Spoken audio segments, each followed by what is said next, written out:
City entertainment was getting to be a real bore. I got me one! Until one man found his true calling. Freeze, don't move. What are you doing in here? I live here first, and eight people build a house around me. Okay. He should have his own show. I'm gonna take you to Hollywood and build a TV show around you and your talent for getting arrested. I hope you don't mind becoming rich and famous. Hell no. Ronnie gets arrested, get him in the car, get the car pulling away, boom! You're under arrest. You can't arrest me, you're a hooker. I'm undercover. Well, then you shouldn't be hooking. Officer, he took my hair. There he goes, officer! Run, Ronnie, run! Only in Hollywood! I have a surprise for you. It's glorious, like an angel sparkling loogie. Don't you do it! Don't you do it! Put it down. I got a million change! I'm chilling! Man, I know they talking about beer, but I can think of another pair I'd like to grab. New Line Home Entertainment presents Come on, dog. Eat that vomit. I'm sorry, that was an inappropriate scene to show here. the story of a nobody Let's have us a champagne jam! Yeah! who became somebody Got a beer in your pocket, or are you just happy to see me? Oh, no. No, that's a hard-on. You gave that to me. by offending everybody. This goat ate my shoes and my shirt and my hat and my wallet. Arrest this goat! Arrest him! Yellow. Ronnie, it's Terry. Oh, hang on. He's right here. Hey, man. It's for you. Run, Ronnie, run. No, it's me. On the phone. I'm on the phone. Okay, yeah. Hey, I'm sorry. It looks like he's on another call. Run, Ronnie, run. Available on DVD and VHS September 16th. Hello. Hi, Welcome to Movie Humpers. My name is Bob Sham, I'm Angela. and the sounds you hear may be dogs. And we like to talk, we hunt movies consensually around here. And this month we are having our theme for April called Awkward Laughter to the Flop. It's our second awkward laughter. Check last year for the few slapstick comedies we discussed. But this month we're discussing movies that didn't quite hit at the box office or perform maybe to expectations. We're reevaluating some of these so-called flops years after the fact to see how they hold up today. Yes. And this movie is a little bit different than the other ones because this is, I believe this is the only movie that it did premiere at the Sundance Film Festival in 2002, but it did not have a theatrical release. It was straight to video, DVD. I did not know that, so no one picked it up. There was a studio behind it, but they chose not to put it in theaters. Interesting. New Line Cinema. And so now this movie is, there's actually a lot of contention, a lot of bitterness looking back on this movie. We're talking about the movie Run, Ronnie, Run, directed by Troy Miller from 2002. And it's written by David Cross, Bob Odenkirk, Scott Aukerman, BJ Porter, and Brian Posehn. And it stars David Cross, Bob Odenkirk, Nikki Cox, Lee Ermey, David Koechner, MC Gainey, tons of comedians Tons of people. that were big at the time. Mr. Show was big at the time. This is, I mean, it's not an official Mr. Show vehicle, but it, because I think the players involved wanted it to be like a separate thing. They wanted to avoid basically what happened with the Kids in the Hall movie. Absolutely. And they wanted it to be like a comedy that is the style of Mr. Show, but seems like something that people would just go and draw themselves to. And then the idea is that they'd be drawn into a weird comedy that seems like it's for a broader audience, but then just gets weirder and weirder. Weirder and weirder, and for people who love Mr. Show, this is your movie. When I was in the 90s, like from mid 90s to like early 2000s HBO was literally some of the best television ever. You had Mr. Show, you had Tenacious D, you had The Sopranos, you had Deadwood, you had The Wire. Like all these shows came out during this time. And I had told my grandma I got a $20 a month allowance in the 90s. And I remember I told my grandma, this is my trick. I asked for an allowance, $20 a month. Even in the 90s, that's not very much. But then I was like, I want HBO. So keep my 20 and we'll just get HBO. And that happened right when shows like Mr. Show and The Sopranos started to air. That's great. So I was on the ground floor, and Arliss. You remember Arliss? Oh, and the Larry Sanders Show too was very big. I did. Yep, Larry Sanders. I still love that show. This movie is basically a Mr. Show movie, but unofficially a lot of writers involved. I just wanted to point out that $20 was kind of a lot in the 90s. You could get 40 tacos for that. Oh, that's true. I mean, especially when you're like 13, 14 years old, that's a lot of money, right? I would have spent it on comic books otherwise. Oh, for sure. I would have spent it buying more DVDs from that mail off, or CDs from the mail off. The Columbia House. You get 10 CDs I for a did penny. so many of those, then you cancel them. Yeah. But you forget to cancel them for a little while. How many Matchbox 20 albums do you need? Oh, yeah. That would be that kind of, like, what they played on VH1. That's what those catalogs were. You'd literally get everything you wanted plus one or two things you weren't really sure about in the initial pick. So then you didn't want anything else from that catalog. This movie had a cult appreciation amongst my friends, my stoner ass friends in the day. Yep. I remember in the early 2000s, you'd go into like Hollywood Videos or Blockbuster Videos, and you could get like 5 VHS tapes for like $10, $20. Seemed like an amazing deal at the time. Yeah. And so a lot of movies we're discussing this month, I acquired through those means, and this is definitely one of them, one that we passed around, and my friends and I enjoyed the movie. Mm-hmm. But there's a weird contentious history with this movie because Troy Miller, the director, who had also worked with Bob and David on Mr. Show, when the movie was shot and all done, and it came time to edit the movie, Troy Miller had apparently shut Bob and David out of the editing room. What? And at first they were like, okay, well, you do a final edit. You'll do an edit, but it's not the final edit. They get final cut. You do an edit and we get final cut, and then we'll do our edit. We'll see how yours is and we'll see how ours is. And this is also a case similar to Ishtar, in which there was an executive involved that really was supportive of them. And then that executive got flushed to the side by more powerful executives, and then no one really gave that much a fuck about it. So the bureaucratic layers that gave Bob and David control specifically went away, and then when it came time to where they were going to do their edit cut, they couldn't get a hold of the movie itself. And so Troy Miller, who they had worked with, and I'm not sure why, and apparently David Cross would work with Troy Miller again. He directed episodes of Arrested Development. But for some reason, Troy just kept the film itself from a final edit from them. So then it was this weird situation in which, okay, well, because of all this shit, we didn't have final edit control of the movie. It isn't exactly how we wanted it to be. Yeah. They had some complaints regarding to where, apparently the movie, and you can kind of see the outline of it because it does go into like little bits, right? Mm-hmm. Like how a Mr. Show episode would just go into itself and become more and darker and absurd and funnier. And in the Troy Miller cut, you kind of see where like maybe they might have a flow into where Ronnie goes, and it makes maybe a little more sense when they get into the 3x1 - 1 video, the R&B groove video. It's gonna make the night Lincoln was shot look like a peanut. A peanut girl, a lonely little peanut. Like a pirate in the night, challenge your pussy to a fight.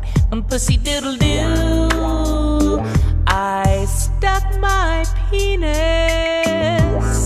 in your thoughtful vagina. Oh, shit. That video is still funny in and of itself, but it does kind of just seem like it just happens, right? Yeah. Like there is something like an awkward flow to the whole movie itself. Even though these guys are talented, they're funny, and I do think this is a pretty good movie. I do too. But you can tell that it doesn't flow like the way you might see these guys try to do a project. Then it was like, okay, well, let's at least get this into theaters. Mm-hmm. And it's not what we want it to be, but at least we can use this to launch into other vehicles. Kids in the Hall kind of had that same idea, I think. Yeah, totally. But New Line Cinema just opted after a year after it released in Sundance, over a year from January, it released in Sundance in January 2002, and it didn't go straight to video until September of the following year. So then this movie comes out, and I can also know that they're creative guys and they're perfectionists. This is a movie that Bob and David look back on and they're very dismissive of it. Yeah. It's not exactly how they wanted it. Apparently there was one big umbrage they had with the way Troy Miller edited it is that they didn't really want Ronnie to be very sympathetic, but it kind of does play up near the end that Ronnie's like, I am a person of the South. Ronnie's from Georgia. That's where David Cross is from. Mm-hmm. His redneck impression is really good. Oh, yes. Hey, Ronnie! Got breakfast? What's there? Hey, Tanya. Kyle. Hey, Clay. Sorry about your leg. Next time we out drinking, you should do the driving. He really captures the id of the redneck pretty well. There are some scenes in this movie when they're standing out behind the liquor store. It's very good. And David Cross grew up in Atlanta, so yeah. I know we have no idea why Troy kept it from them. Yeah, I'm not sure. But if it was so that, because he directed it, right? And maybe he wanted to put out what he wanted and he didn't want it to turn into their movie. And they still had to maintain contacts with Troy Miller and kind of try to butter him up, but try to fight for what they wanted at the same time. You know how that bullshit is. Yeah. And making movies is hard. And I'm not sure. Maybe Troy Miller felt like he had something to prove to them that he could edit this into something that was really funny. But he ultimately, ruined it. Based on how they see it, absolutely. And it's still a funny movie. Yeah. But it does make you wonder, knowing that backstory, could this have been one of the greatest comedies of all time? I mean, because Mr. Show is one of the greatest skit comedy shows of all time. So Ronnie Dobbs is a guy from Georgia. He's a redneck from some small town in Georgia, and he gets arrested all the time. And he's got these people he hangs out with outside the liquor store. My favorite side character is David Koechner as Clay. That's all right, man. Guess what? I was a little bit wasted my own self. You know? Okay? Man, you two are regular old Three Musketeers. Yeah, we are. Touche. Who was also narrating the whole movie. And there's little lines. I mean, regardless, you still got these super talented, funny people. And even if it is chopped up and edited weird, it is still their humor. It's their humor that we're playing in. Absolutely. So it's still very entertaining. Just thinking about there's just 4 or 5 just songs that they made up for this. I thought that my home was my castle, with no one scrutinizing me. No pigs, no lion bitch, no hassle. Y'all are brutalizing me. Jack Black appears and sings a song. I forget the context of why he even appears. I can't remember Odenkirk's name. They're about to open mouth kiss. Terry Twilstein. And he stops the movie and is like, listen, this got really graphic and they're making us cut it out so that we don't have an NC-17 rating. But let me show you this. Oh, there are several ways to irritate a lady. You could mention that her act's gone out of style. Oh, that's sure to get a miffed. It's bound to cause a tiff. But here's a little trick to go the extra mile. Give a little kick in the cunt. Was it set kick him in the cunt or something, like chimney sweeps or something? Yes, it was like a Mary Poppins. A kick in the cunt. Ah, kick in the cunt. Terry Twilstein, who has a bunch of failed things that he can't sell. What's all these? Oh, those are my babies. That's the salad evaporator. Sucks dressing off of salads. No one bought it. That's the vomit whip. Turns vomit back into food. And the fish magician hides fish. He walks in and some of the crew that he works with on infomercials, they're watching this episode of their version of Cops, and Ronnie Dobbs is on that show all the time getting arrested. And it really is funny to see how Ronnie's just going through this house and doing these little escapes and just being just slippery enough to get away from the cops. And there's a lot, like, just these little lines, and he's so fucking dumb that he has no idea what he's talking about all the time. All right, you're under arrest. What? You can't arrest me. You're a hooker. Yeah, I'm undercover. Well, then you shouldn't be hooking. Come on, out of the car. You're under arrest. Come on out. No, man.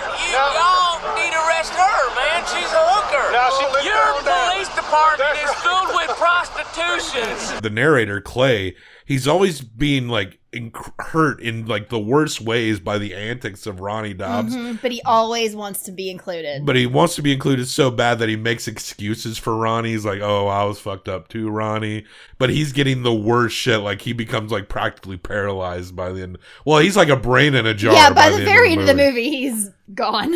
And sure enough, watching this dude get arrested on TV, it blows up for Terry Twilstein and Ronnie, and he becomes famous. And they travel all around the country, and he gets arrested in different cities just being himself. They basically Terry gives him some alcohol and lets it unfold. Right. Yeah. And yeah, but at home he's got these 3 little boys, this woman who he's married 3 times before, divorced 3 times, but they've been together their whole lives. And she says to him, you need to find what you're good at and make something of yourself, or I'm not going to marry you a 4th time. If you make something of yourself, we can talk. But until then, get out of here.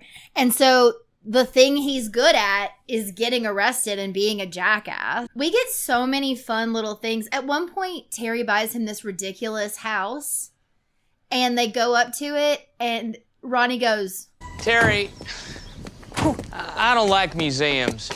No, it's a house.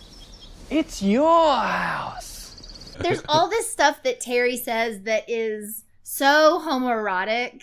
Hey, you ain't a cop. My name is Terry, and I'm from Hollywood. Ronnie, you are not like other men. You've got something special, and I want it badly. Huh? I want to be the man behind the man. I realize I'm coming all over you here, but it's been building up inside of me for weeks, and I can't control myself. Ronnie's like a little too dumb to even pick up on the fact that it's overtly sexual. He just knows this weird man with a weird accent is like talking at him when they first meet. Ronnie is truly insanely stupid. Yes. Yellow. Ronnie, it's Terry. Oh, hang on, he's right here. No. Hey, I'm sorry. It looks like he's on another call. Can you call back? No, Ronnie, it's me, Terry, speaking to you via the telephone.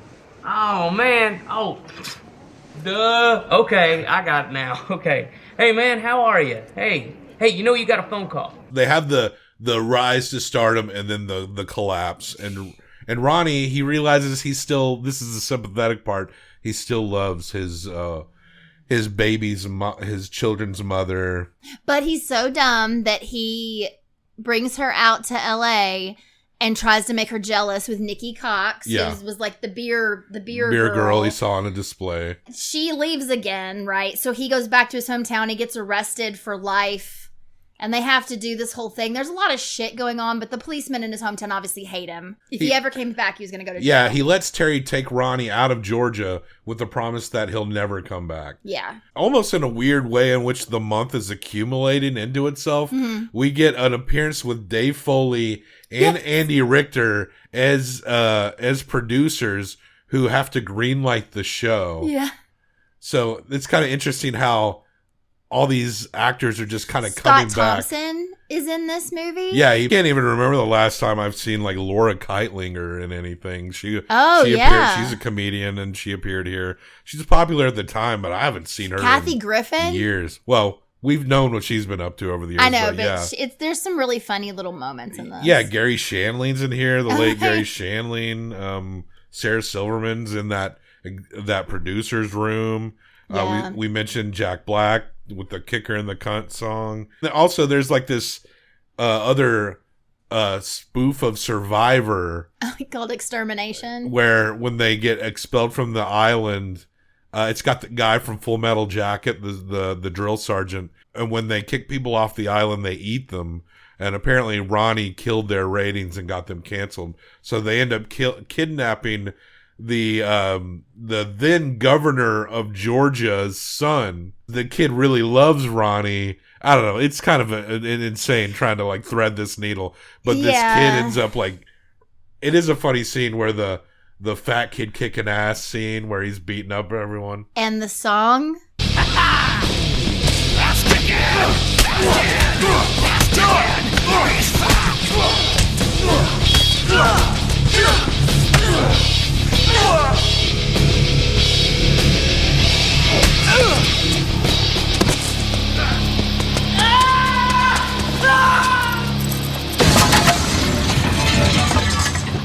Fat kid kicking ass. The songs in the is a great song. The songs in this movie are among my favorite parts of the movie itself. It's hard to talk about this movie. It's hard.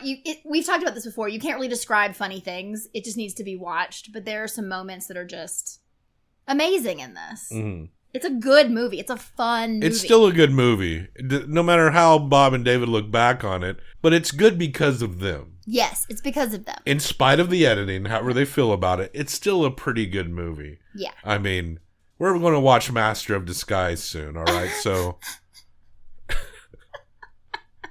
I would love to see a cut that they did. A Bob and David cut. I would love the Bob and David cut. Do they even have access to the film at this point? Would they even want to? They might not. But I would love to see that. Bob Odenkirk has become like a prestige actor now, Absolutely. like practically a household name. I could understand if like he ain't trying to look back that hard, you know. But yeah, they all come back together, and Ronnie they decide to instead of have Ronnie get arrested because it fucks with his family too much, they decide to do a reality series called Ronnie Gets Rescued, where he's I'm Ronnie Dog! Catch the ring! You catch the ring! Marco Polo, motherfucker! We're trying to save your life! It's like Rescue 911 instead of cops, right? But when it's actually happening. But that's pretty much just trying to think of anything else that's fun. There's a lot of funny things. Yeah, let's just rate the movie, I guess. You're going to give 1 through 5. I'm going to give 1 through 5. Combined for best out of 10. What do you give this movie? I'm going to give it a 3.25. I'm going to match it. I think a 6.5 is a perfectly respectable score. Totally. B tier rating.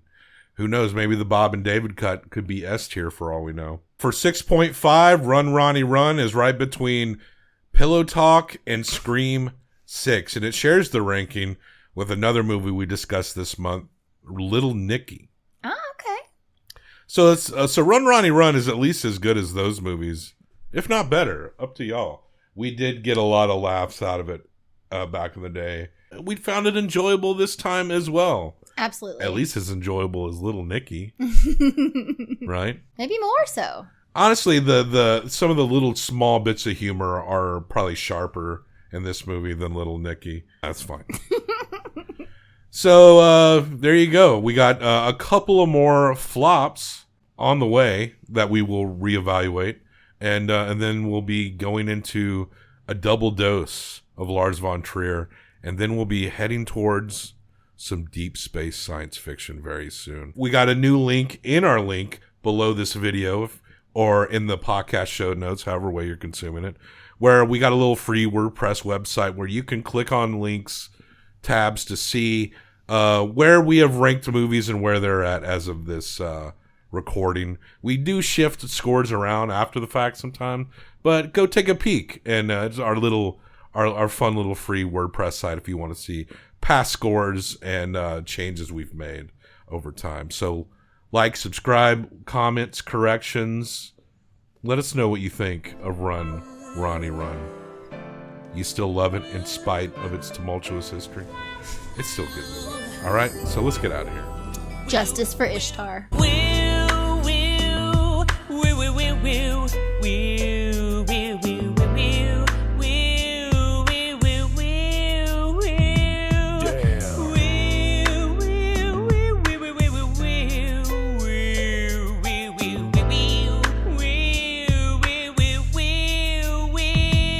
Come on, dog. Eat that vomit.